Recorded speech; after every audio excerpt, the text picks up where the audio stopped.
Greetings humanity of all over the world. We are anonymous. The shadow forces behind the New World Order are following a slow-paced agenda of total control over mankind and our planet's resources. David Icke coined it the totalitarian tiptoe, because they are making very small steps towards our complete and definitive enslavement. As a result, the masses remain relatively unaware of the fact that their liberties are being gradually taken away, while the power of the New World Order octopus grows steadily. Somewhere near the very top of the pyramid, an extremely elitist organization known as the Council of the 13 Families orchestrates all of the major world events. As the name suggests, the council consists of the top 13 most influential families on Earth. An increasingly number of people is becoming aware that 99% of the Earth's population is controlled by an elite of 1%, but the Council of the 13 Families consists of less than 1% of the 1% elite, and nobody on Earth can apply for membership. In their opinion, they are entitled to rule over the rest of us, because they believe that they are the direct descendants of the ancient gods, and consider themselves royal. These families are 1. Rothschild, Bauer, or Bauer. 2. Bruce. 3. Cavendish, Kennedy. 4. de Medici. 5. Hanover. 6. Habsburg. 7. Krupp. 8. Plantagenet. 9. Rockefeller. 10. Romanov. 11. Sinclair, St. Clair. 12. Warburg, Del Banco.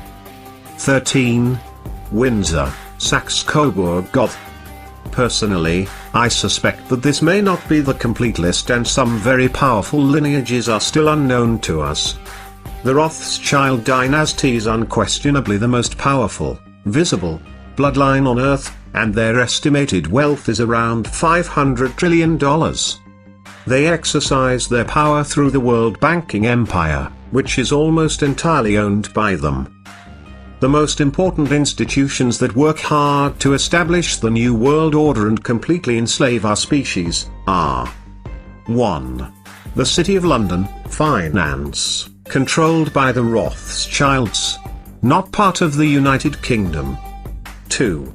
The United States Federal Reserve, finance, private bank, owned by the Rothschilds, not part of the United States. 3. The Vatican City, indoctrination, deception and scare tactics, not part of Italy. 4. Washington, D.C., military, mind programming, brainwashing and depopulation, not part of the United States. All of the above institutions function as individual states, operating under their own laws, hence, there is no court of law on Earth that could ever prosecute them. The multitude of secret societies in existence today operate as branches of a mega-corporation, which is owned by the Council of the 13 Families. Even though they have been handsomely rewarded for their work, the members of these secret societies are not members of the elite bloodlines, they don't know who their masters are, and they have no idea what the real agenda is. Another mass enslavement tool that they are using against us is the so-called educational system. Schools are no longer what they used to be, and children are learning to memorize without thinking, and obey without questioning.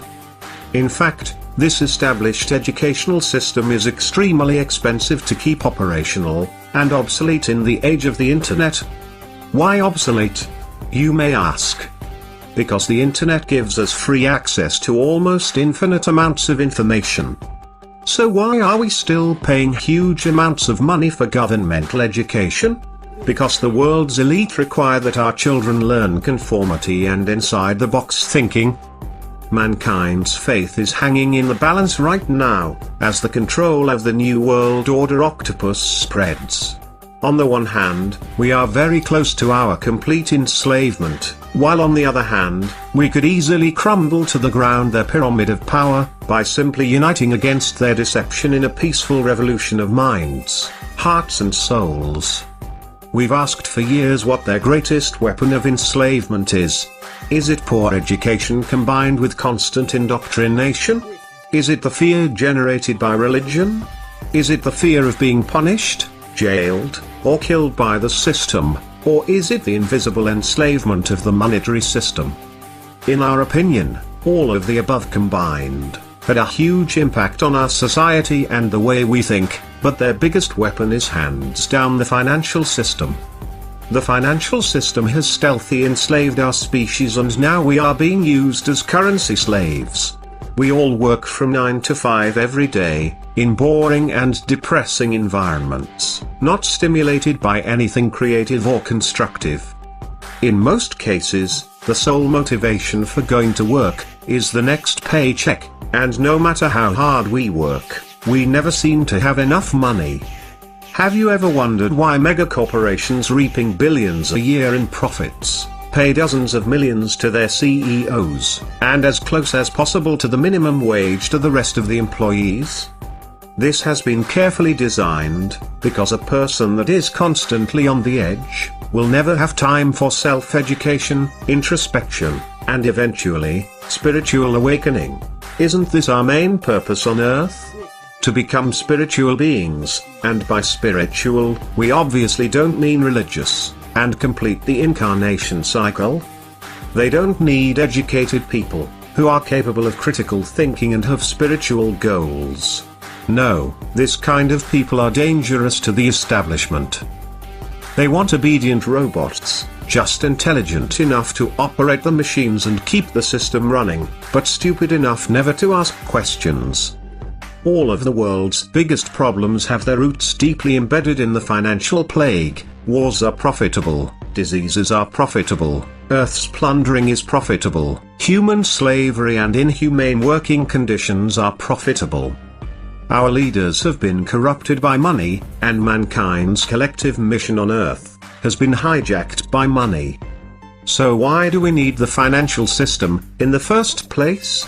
Actually, we don't need it, at least, not anymore. The planet doesn't charge us a cent for using its natural resources, and we have the technology to extract them without physically working a day. More to the point, there are brilliant minds out there, discussing the concept of a resource-based economy for decades. One example is Mr. Jack Fresco, a brilliant industrial designer and social engineer, who spent most of his life designing the future. The cities proposed by Mr. Jack Fresco will be built by autonomous construction robots and will be eco-friendly and self-sustainable, earthquake and fireproof. Other people are already discussing the transition plan towards the economy of the future, where money are no longer required, and all individuals will be offered the best conditions to reach their highest potentials, all for the benefit of our species, as a whole. So, our question is, are we ready to embrace the future, and escape the control of the elite in a world without money? Or are we going to allow the New World Order plan to happen? We are all anonymous by default. United as one. Divided by none. To the rich, greedy, filthy slave creators. You will be removed. Expect that.